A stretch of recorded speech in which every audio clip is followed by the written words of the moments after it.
ভারত যদি গৌর গোবিন্দের ভূমিকায় নামতে চায়, দেশের 18 কোটি মুসলমান শাহজালালের ভূমিকায় নামবে।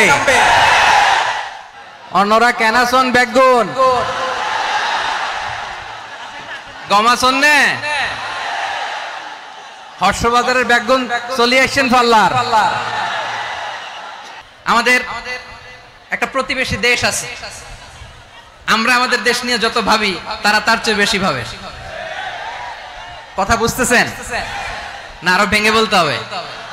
হ্যাঁ, আমরা আমাদের দেশ নিয়ে যত উদ্বিগ্ন, এদের আরো টেনশন বেশি। বলেন আমাদের দেশে শান্তি আছে না নাই? আমরা হিন্দু মুসলিমে কখনো দাঙ্গা লাগে? আসতে বলেন কেন লাগে? ওদের পূজা পার্বণে আমাদের মাদ্রাসার ছেলেরা যে পাহারা দেয়, চিল্লায় বলেন ঠিক কিনা? আমাদের তাফসির মাহফিলের সময় ওরা ডিস্টার্ব করে, ঢোল বাজায় না। ওদের পূজা পার্বণের সময় আমাদের তাফসির মাহফিলের ডেট হলে আমরা চেঞ্জ করে দেই। সুবহানাল্লাহ, কি সাম্প্রদায়িক সম্প্রীতির রোল মডেল। আর ওই বাংলাদেশের ব্যাপারে তারা অনেক ডিসইনফরমেশন ছড়াচ্ছিল।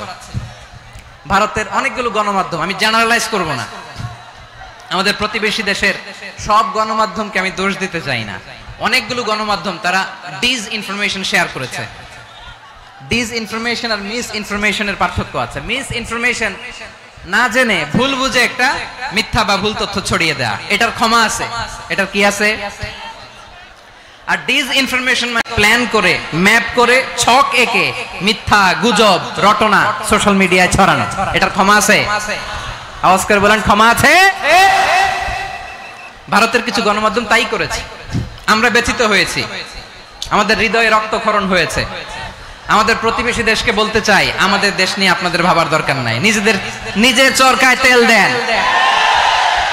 নিজের দেশ নিয়ে ভাবেন। গত মাসের ভয়েস অফ আমেরিকার রিপোর্ট, বাংলাদেশে সংখ্যালঘু জনগোষ্ঠী আগের চেয়ে বেশি নিরাপত্তা পাচ্ছে। Report voice of America, Muslim report নাকি? মুসলিম জরিপ, ভয়েস অফ আমেরিকা। কথা বুঝে নাই বোধহয়। ভয়েস অফ আমেরিকা কি আমাদের রিপোর্ট না? ভয়েস অফ আমেরিকার জরিপ, বাংলাদেশের সংখ্যালঘু জনগোষ্ঠী আগের চেয়ে ভালো নিরাপত্তা পাচ্ছে। শুধু এখানেই শেষ না, মাইক্রোসফটের একটা জরিপ শোনাই আপনাদেরকে। তারা সারা পৃথিবীতে গুজব, ভুয়া আর মিথ্যা নিউজ ছড়ানোতে কোন দেশ সেরা একটা রিপোর্ট করেছে। এর মধ্যে 1 নম্বরে এসেছে ভারতের নাম।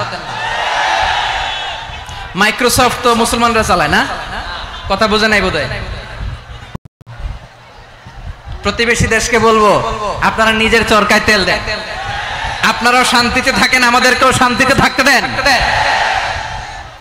সব চেঞ্জ করা যায়, প্রতিবেশী চেঞ্জ করা যায় না। আমাদের ল্যান্ড তাদের ল্যান্ড, পাশাপাশি। আমরা চাই তারাও সুখে থাক, আমরাও সুখে থাকি, ঠিক কিনা? কিন্তু প্রতিবেশী হলে বন্ধুত্বপূর্ণ আচরণ করতে হয়। প্রতিবেশী যদি বন্ধু না হয়ে প্রভু হতে চায়, এরকম দানব প্রতিবেশী কেউ চায় না। ভারত যদি বন্ধুত্ব উপহার দেয়, আমরাও বন্ধুত্ব দিব। কি বলেন? তারা যদি বন্ধু সুলভ আচরণ করে, আমরাও বন্ধুত্ব উপহার দেব। কারণ আমাদের পররাষ্ট্র নীতি হচ্ছে সবার সাথে বন্ধুত্ব, কারোর সাথে বৈরিতা নয়। আলহামদুলিল্লাহ বলেন, কত চমৎকার পলিসি আমাদের।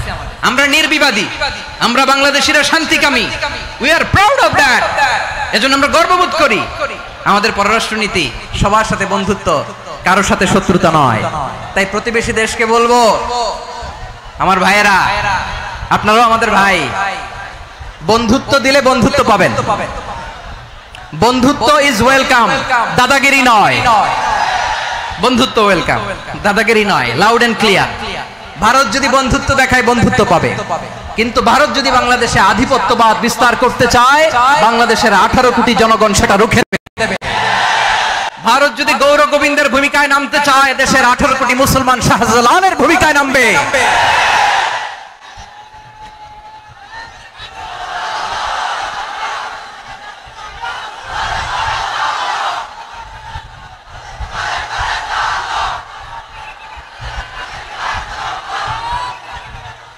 প্রিয় ভাইয়েরা, আমরা বন্ধুত্বে বিশ্বাসী, শত্রুতায় নয়, ঠিক কিনা বলেন?